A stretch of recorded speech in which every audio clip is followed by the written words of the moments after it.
గుడికి మైకులు ఉన్నప్పుడు మసీదుకి మైకులు ఉంటే తప్పేంటి? చర్చికి మైకులు ఉంటే తప్పేంటి? నేను ఆ వాదనతో ఏకీభవిస్తా. భారతదేశంలో అన్ని మతాలు ఉన్నాయి. ఈవెన్ మనం సిక్కులకు సంబంధించిన దాంట్లోనైనా సరే. అయితే మన వరకు వినడం ఓకే.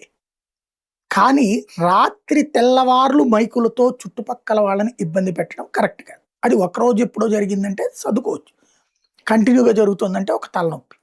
ఇంకొకటి ఎంత డెసిబుల్స్ వాడితే కరెక్ట్ అన్నటువంటిది పారామీటర్స్ ఉన్నాయి. అది ఫాలో అప్ చేయాల్సింది పొల్యూషన్ కంట్రోల్ బోర్డ్. మైక్ ఒకదానికి పర్మిషన్ తీసుకుని 10 మైకులు పెడితే అది తప్పు. నువ్వు ఎంత పర్మిషన్ తీసుకున్నావో, ఎంత డెసిబుల్స్ రిలీజ్ చేయాలని ఉందో అంతే చెయ్యి. అది గుడైనా, మసీదైనా, చర్చ్ అయినా.